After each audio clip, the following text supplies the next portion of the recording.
Welcome to the Middle Mile Manifest, brought to you by CloudSort Corporation. Tired of the same logistics talk? I'm your host, Yasmin DeCostard, and in each episode, we'll explore the latest strategies, cutting-edge tech, sustainable practices, and debunk myths, all while keeping it fun and engaging. Get ready for expert guests and real-world stories. Whether you're a newbie or a pro, we hope that you enjoy the Middle Mile Manifest, where logistics gets interesting. Hey guys, welcome to the Middle Mile Manifest. I am your host, Yasmin, and today I am joined with Dan Culver and Ryan Park from CloudSort. Welcome to the show, guys. Thanks, Yasmin. Glad to be here. I am getting major famous DJ in Greece vibes from Ryan's outfit, and I'm obsessed. I'm a finance guy. I'm boring. So good. And you're giving me tax accountant vibes, which is very fitting. I love it. Love it all. Let's start with introductions. Ryan, why don't we start with you? Yeah, Brian, have the pleasure of leading our product and insights team here at CloudSort. Rocking the pink today because we've had a lot of awesome previous guests that have been raising the fashion bar, so I thought I'd participate in that. Reason for the pink, celebrating a product my wife and I have been creating over the past year, scheduled to drop, I think, August, and it's called Baby Girl. So excited to be here. Oh, that's so exciting. Yay, I'm so excited for you. Girls are a nightmare, by the way, but like it's amazing also. I'm Dan Culver. I've been with CloudSort almost 4 years now, head of finance for the company. Currently reside in Park City, Utah with my wife and 3 kids, 2 girls, so I'll have to keep my eye out for the Baby Girl product about to drop. And more pets than I can count on both hands. So quick. What are your pets? I just got a puppy, so maybe it'll make a podcast appearance, but 3 dogs, a cat, chickens, a whole bunch of stuff running around. Do you have the really cute fuzzy chickens that you can like pet? I do. Daniel, I need to get photos, videos, and can they make an appearance quickly? No, it's too difficult. Probably not. So those are my favorite chickens. We have to talk about this offline. I'm obsessed. Every so often they'll walk in my back door and wander around the house. Can you send me an egg? Like, can I hatch one of their eggs? Okay, we'll discuss later. I'm obsessed. Okay, back to the show. So we have a tradition where our previous guests leave behind a question for our next guests. I have possibly 2 questions for you, but for sure, the one question is, if you were in a talent show, what would be your talent? Ryan, you want to take this one? I'm really not a talented person. I don't know, maybe younger me would have probably done like piano or some kind of instrument, something like that. No, I peaked too soon though, so it's not something I can do too much on. No, I probably remember like 1 song. So if we ever have a CloudSort talent show, I could bust that out, but I don't think you'd be too impressed. I'm amazed already. If I was in a talent, most of my talents are outdoor oriented, but I don't know, maybe a comedy act, stand-up act. Oh, that's fabulous. Why do I not know any of this stuff? Oh my God, you're giving me so much content for future. It's amazing. Oh, Okay, no. I am going to ask my other question. What is your latest purchase? Don't overthink it. What did you literally most recently purchase? I bought a puppy last weekend. That was the last thing you purchased. Okay. Yeah. Can't remember the specifics. Everything's been like baby related, so probably like diapers, something like that. Okay. I love it. Okay. So, Dan, I'm going to start with you. So you're in finance. You deal with a lot of spreadsheets and reports. Is there a pivotal moment in your career, either with CloudSort, before CloudSort, where either a financial insight or a creative approach to resource allocation or anything else basically transformed a project or opened up a new direction for either a team or even the company? Interesting question. So I think I'd probably have to point toward our CloudSort container project as the best example personally of how someone can really cross over to other parts of the business and allocate themselves as a resource to open up new business opportunities. So this is one of the best parts of working for a smaller company is you have the flexibility to take some of your other skill sets and really contribute where you think you'll be most impactful, to the operations of the company. So not only reallocating financial resources to this new business venture, but also, using the best resources a company has, which is their people, uh, to help the business succeed or fail. So my personal passions of design and engineering, aside from finance, really created an environment where the project could thrive and transform from an idea to a physical product. At this point, we've been through multiple versions, iterations of our containers. We've created a product now that's really impactful to prospective buyers from, not only an environmental perspective, but more importantly, a financial perspective, saving money and saving our planet at the same time.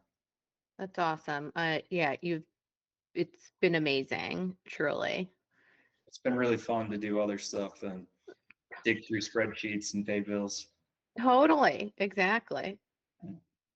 Ryan, looking back at your career journey, and again, it could be with CloudSort, outside of CloudSort, is there a time where an unconventional idea, something that maybe was initially out there, so to speak, led to an innovation or a new product that changed either how you or the industry thought about a problem? Yeah. Would you like star format for this interview question? I'm just kidding. I'm just kidding. Where did you Um, come from before? yeah. So I'm gonna That go says it back. all. Yeah. I'm actually gonna use a example from that time to mix it up. So this was about a decade ago, and I feel like it's just fun to kind of celebrate things from the past sometimes. So yeah, if we go back about 10 years ago plus, um, it's pretty amazing to see how far like logistics has come because what we were working at the time on building was making 2-day delivery like mainstream for the whole US, which is really cool to be part of that. So uh, I was brought on to join the centralized team that was formed to do route engineering for all middle mile in the US. And the direction was very clear when I joined. Um, the S team basically had a goal like, hey, we need to create this 2-day delivery network for all our customers in the entire US, but it needs to be scalable and it needs to be cost effective. And those were the challenges that my team needed to work on. So I was super excited about it. I was brought in as a route engineer, and my first task was to support the Northeast region. And I wasn't very well traveled at this time, so I was excited to go see New Jersey, Yasmin, New York, Boston. I still remember, there's like a side story, but I remember I was like super pumped to be in the East Coast, and I booked a hotel in Newark, New Jersey. And I didn't know much about Newark, but the hotel I was staying at was right next to this like federal prison. So I had a really rough night.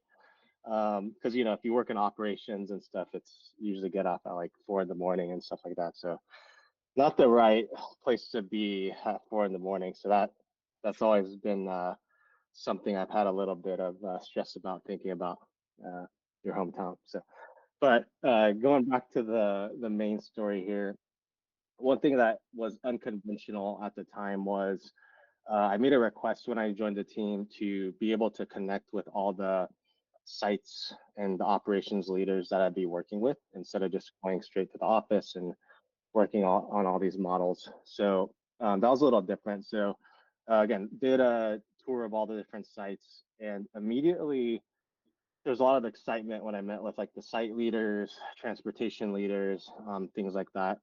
and people like that. And they were just like really excited to see me. And I was like, oh, like, why is that?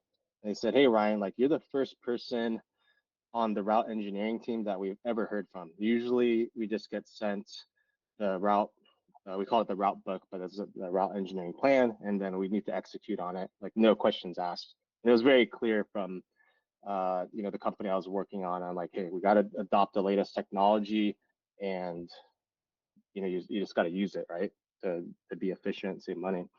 So after talking to all the different team members, and this was the same exact story for every single site I visited at.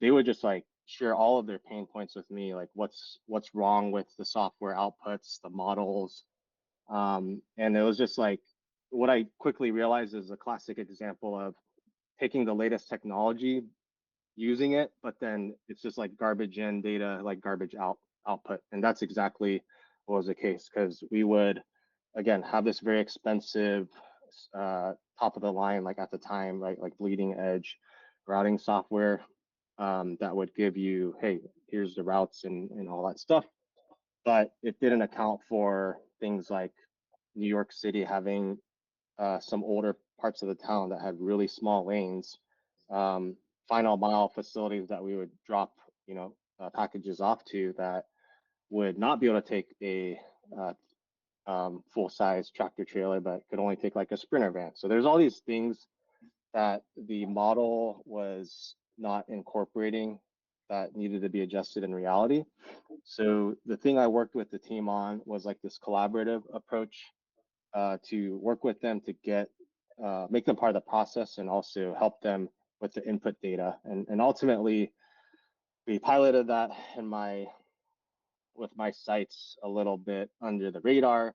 And then, again, we had to go against some of this S team leadership, but we were able to put together a white paper, all the data to support the benefits of having this collaborative approach and almost like a decentralized approach of letting each site be empowered to take ownership, provide feedback on the data, and then provide that input into the model. And that ultimately just led to better outputs, helped us achieve our cost savings by reducing routes, by making it like a realistic plan with the routing, and then that ended up being adopted for all of the US and led to the success of our scalable, cost-effective 2-day delivery network that I think all of us probably use today, which is like super cool to look back on.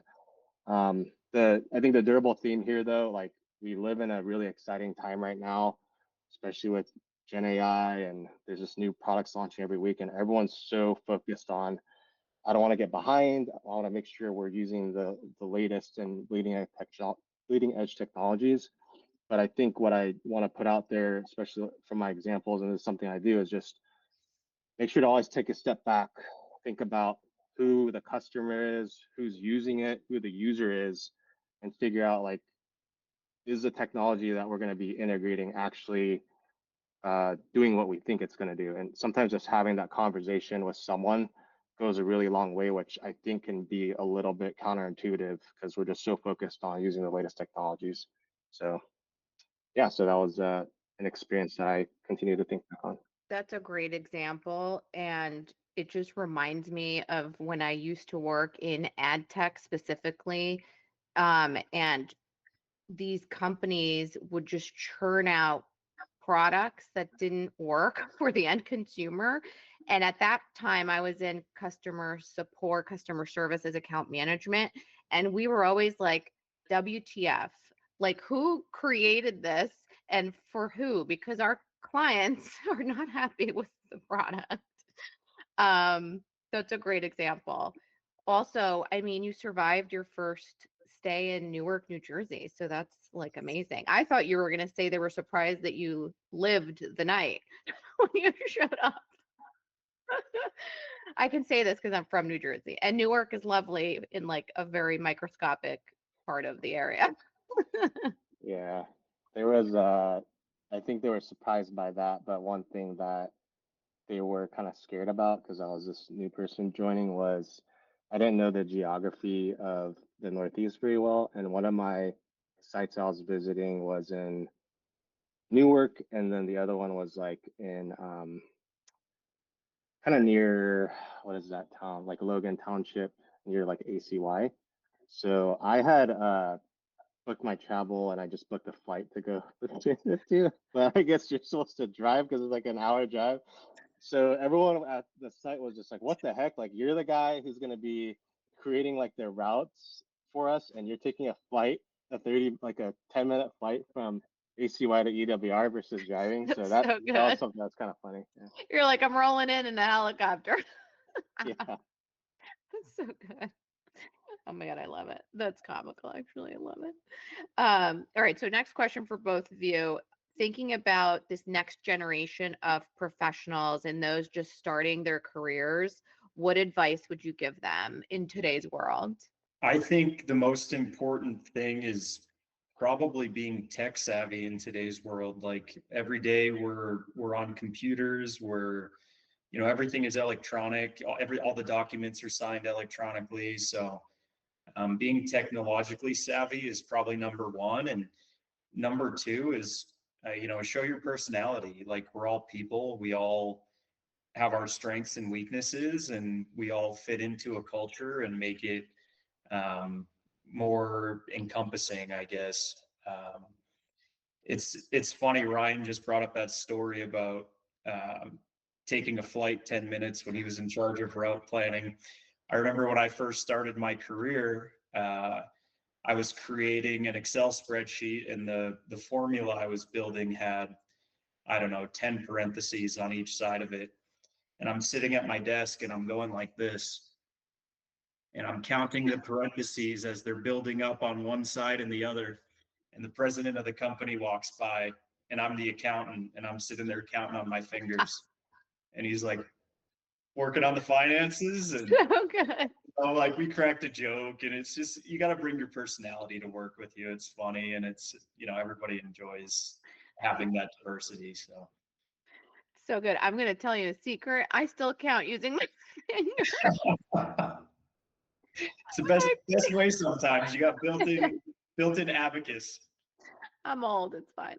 Exactly. I'm an abacus. Yes. Oh God. So good. Ryan, what about you? Yeah, it's probably more from my personal experience, but I think people can resonate with this. So for me, a lot of what I learned and what's led to the brighter outcomes in my life has just been being adaptable.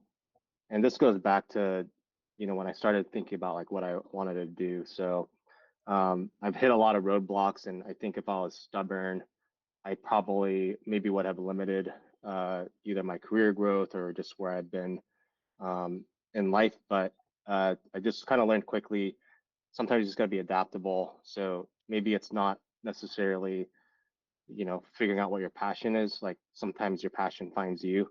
And, so just kind of quick recap of like my origin story. I thought I was supposed to be an engineer because my dad, helped create the B-2 bomber. So I'll just assume like, oh yeah, I should be electrical engineer, computer scientist, things like that. But my grades were so bad in undergrad when I was doing it. And I was like, man, is college hard? But I just realized it's because I was forcing myself to go down this path that I thought I was supposed to be. And it almost made me drop out of college because I was a horrible engineer, basically. So I had to end up pivoting, tried a lot of ton of different things. But I think that's where the adaptability came in. It's like just instead of just like being really stubborn and hitting yourself against a wall, like just try different things until something, resonates. Because I didn't even know what like supply chain and logistics was when I graduated. It just kind of found me once, I was given the opportunity. And like ever since then, I've been in this field, in CloudSort as well, and been like passionate about the problems that we're trying to solve. And that all came from just being adaptable and not trying to force myself into some concept or idea of what I thought I wanted to be when I was growing up. That's great. Those are great pieces of advice. Okay, so we're going to do something that I've been dying to do, and hopefully it doesn't fall flat, but we're going to give it a shot. So we're going to dive into the world of logistics acronyms. I'm going to give you guys an industry acronym. and you have to try to guess what it stands for before I basically reveal the answer. You both have to answer. I don't have a buzzer. Tyler and I couldn't figure out how to make this game show style, so we're just gonna wing it. I'm gonna start with an easy one. ASAP. Look, what does it mean? As soon as possible. Correct. Same I'll answer I'll for give the- you a pass, right? I'm like, you must know what this means. All right, Okay, next one. The rapper. The okay. SKU, SKU. No Googling. I know, I don't right? think I have it. It's I like know, something, right? something like- unit or something. You just know it by SKU, but when you think about what does it actually stand for, everyone's like, Serial something unit. no, cereal starts with a C. No, serial, like serial number. Okay, clearly I'm the moron. That's even better. Perfect. I can't even make it up if I tried. Stock keeping unit. Oh, it's so funny. All right. COO.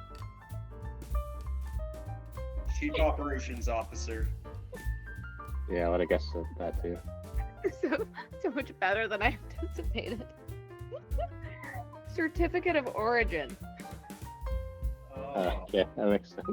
that makes This is so good. I love it. Oh my god, we're doing this in every podcast. Okay. I can't even stop laughing. Oh, this one's just to keep us awake. JOMO, Jomo. I have no idea on that. I don't even think I've heard of that one before. joy of missing out. It's the best. Instead of FOMO, fear of missing out, JOMO. Now you're gonna use it all the time. You're gonna be like, oh, I'm having JOMO that I can't go to this cocktail event. Once you hit 30, got the JOMO instead of the FOMO. Okay. JIT, JIT. Just in time. Good job. I'm not even letting you answer. The other person answer. I'm failing at my own game show. Okay. AOG.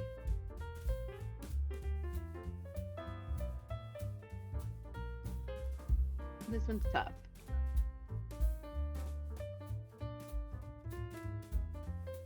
Okay, I'm just gonna give it to you. Aircraft on ground. Hmm. Still doesn't make sense. Okay, bear with me. RPZ.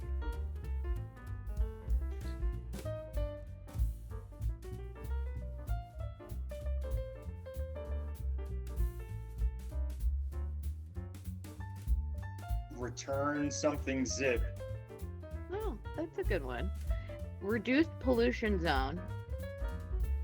It's basically a term used in like city logistics and green transportation. Okay, last one. SLI.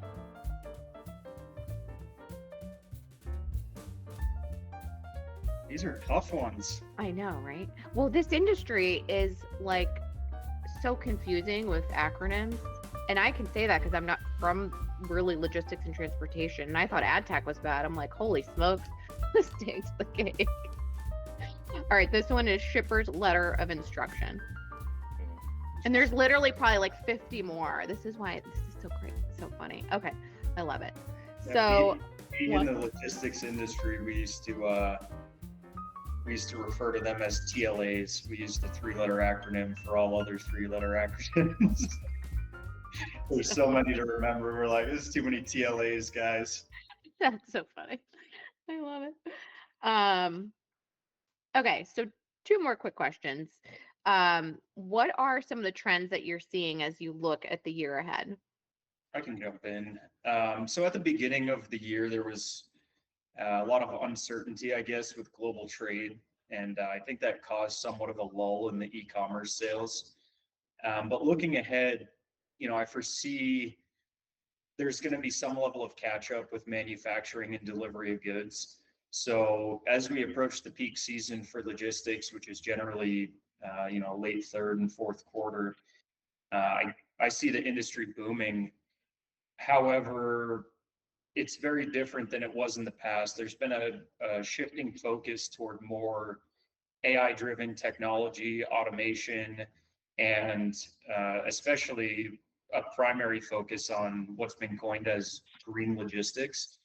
So as a company, CloudSort, I think we're very forward-looking, and we've come up with some great solutions to help with shippers large and small to align to the industry trends and really thrive in this constantly changing environment. It's a really exciting world to live in. It's fast-paced, and to Ryan's earlier point, you have to be ready to adapt to whatever is thrown at you next. I've been seeing a trend in our industry and logistics that I have some beef with, and I think it's just when I'm like doom scrolling in social media. So the word I keep seeing people post about, and maybe this is just they're trying to get like clicks because people like seeing bad news sometimes, but I keep seeing the industry forecasted to have a lot of like consolidation, and I want to challenge that because I think we're not necessarily only going to see consolidation. I think the theme of what we're going to see is actually collaboration. And sometimes we got to look outside of our industry to kind of see that, right? Like companies are now collaborating that maybe would not have before, given that expectations are very high. People want things faster. Basically, the constraints are much bigger now with time and cost. So like, I think a really cool example I noticed like when I went to go to Costco, right? And if you go to Costco and they have something that's probably somewhat mainstream, is the smart eyewear business. Like I think all of you probably see commercials, or again, if you go to Costco for your optical, like they have a lot of like Ray-Ban Meta, and I think Meta's done an awesome job achieving product market fit, in my opinion, with the smart eyewear business. But they didn't do it themselves. They partnered with Ray-Ban, right? And they didn't like purchase them. They're focusing on what they're good at. They partnered with Ray-Ban that's obviously specialized in eyewear. So I think we're going to see a lot of that in logistics through collaboration.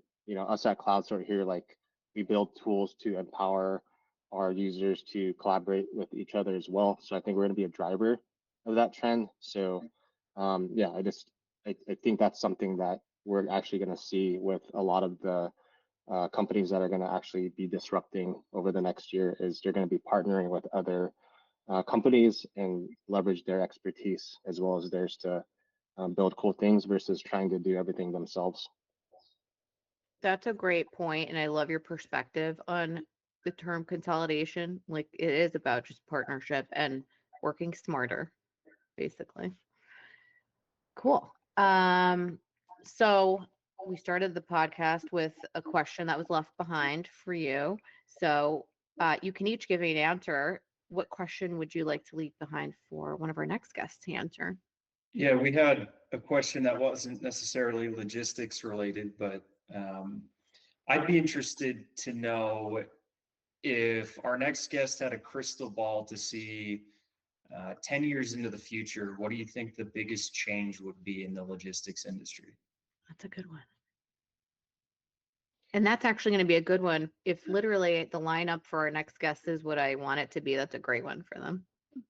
Mine might be a little heavy, so you can choose if you want to have the next guest do this, but mine is, what is a failure that positively changed the trajectory of your professional journey?